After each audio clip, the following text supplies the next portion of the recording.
یا ابا صالح نددی. ہمارے پاس میں اپنے خدا نواز صاحب ماشاءاللہ اہل علم اور عمل لوگ ہیں. میں اپنی بات کر رہا ہوں. ہمارے عمل تو کھوکھلے ہیں, ٹوٹے ہوئے ہیں, ضعیف ہیں. غلطیاں کوتاہیاں اتنی ہیں کہ اپنے آپ سے شرمندگی ہے.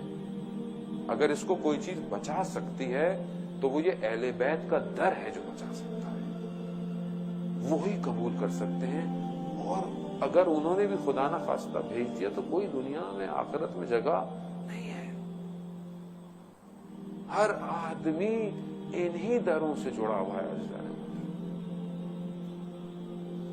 سید بحر العلوم اتنے بڑے عالم دین تھے کہ عالم برزخ اگر ان کا مقام آپ کو ہمیں پتہ چل جائے,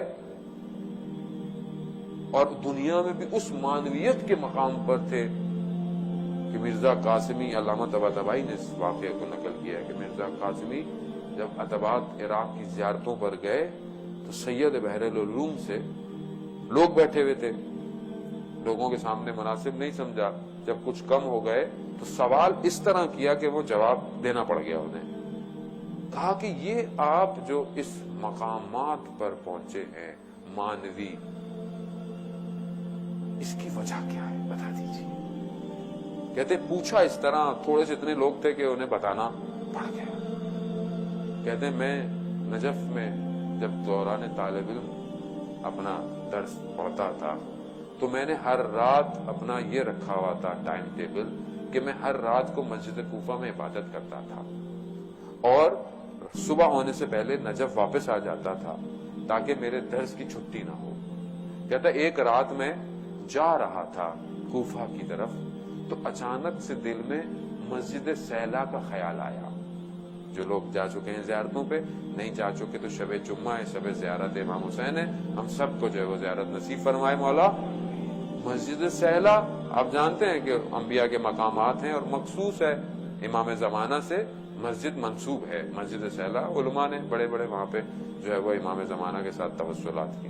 تو کہہ رہا میرا دل کھچا مسجد سیلا کی طرف, لیکن میں نے کہا نہیں میں کوفہ, مسجد کوفہ جاتا ہوں. وہیں تھوڑا اور آگے گیا, دل میں عشق کی شدت بڑھتی گئی, جیسے لگ رہا ہے کوئی کھینچ رہا ہے. پھر بھی میں نے اپنے آپ کو دھیان ہٹایا اور کوفہ کی طرف, لیکن اچانک سے دیکھا سامنے ریت کا طوفان آ گیا اور خود بخود مجبور ہو گیا مسجد سیلا کی طرف. جیسی مسجد سیلا میں دیکھا تو رات کا وقت تھا, کوئی نہیں تھا, مگر مقام امام زمان پر ایک شخص بیٹھا ہوا ایک دعا پڑھ رہا تھا.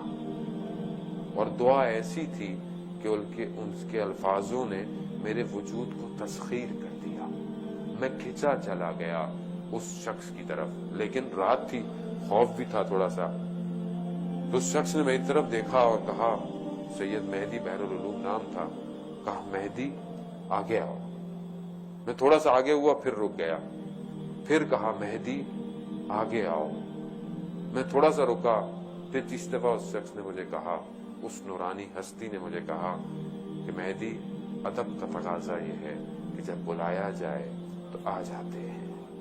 کہتے ہیں اس وقت میں نیچے جھکا اور اس سید نے مجھے اپنے گلے لگایا. کہتا ہے جو کچھ عطا ہوا اس گلے لگنے سے مجھے ملا. وقت کا امام تھا. کہاں ہے وہ امام؟ میری دعاؤں میں کہاں ہے؟ کیا سحری میں جہاں پروردگار کہتا ہے کہ تم جو بھی دعا مانگو گے میں مستجاب کروں گا, کیا پہلی دعا میری امام زمانہ ہے ہی نہیں؟